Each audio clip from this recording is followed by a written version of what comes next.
ଦେବରାଜ ଇନ୍ଦ୍ରଙ୍କୁ ଯେତେବେଳେ ଏହା ଜଣାପଡ଼ିଲା ଯେ ଚକ୍ରବର୍ତ୍ତୀ ସମ୍ରାଟ ବିକ୍ରମାଦିତ୍ୟଙ୍କ ଛୋଟ ଭାଇ ଆଜି ପାଠ ଛାଡ଼ି ତପସ୍ୟା କରିବାକୁ ଜଙ୍ଗଲକୁ ଚଲିଛନ୍ତି, ତେବେ ଦେବରାଜ ଇନ୍ଦ୍ର ରାଜ୍ୟରେ ସୁରକ୍ଷା ରଖିବା ପାଇଁ ଏକ ଦେବକୁ ପଠାଇଥିଲେ। ଚକ୍ରବର୍ତ୍ତୀ ସମ୍ରାଟ ବିକ୍ରମାଦିତ୍ୟଙ୍କୁ ଏହା ଜଣାପଡ଼ିଲା ବେଳେ ସେମାନେ ତାଙ୍କର ରାଜଧାନୀକୁ ପୁନଃ ପ୍ରତ୍ୟାବର୍ତ୍ତନ କଲେ।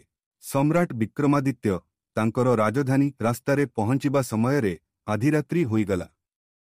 ଯେଉଁ ଦେବକୁ ଇନ୍ଦ୍ର ପଠାଇଥିଲେ ସେ ସମ୍ରାଟ ବିକ୍ରମାଦିତ୍ୟଙ୍କୁ ପ୍ରବେଶ କରିବାକୁ ରୋକିଦେଲେ। ଦେବ, ତୁମେ କିଏ?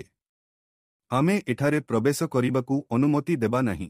ସମ୍ରାଟ ବିକ୍ରମାଦିତ୍ୟ, ମୁଁ ଏହି ଭୂମିର ସମ୍ରାଟ ବିକ୍ରମ। ଏହା ମୋର ରାଜଧାନୀ। ତୁମେ ମୋତେ କିଏ ରୋକିବାକୁ ଚାହଁ? ତୁମେ ଆପଣଙ୍କର ପରିଚୟ ଦିଅ। ଦେବ, ମୁଁ ଦେବରାଜ ଇନ୍ଦ୍ରଙ୍କ ଆଦେଶରୁ ଏହି ନଗରର ସୁରକ୍ଷା ପାଇଁ ଆସିଛି।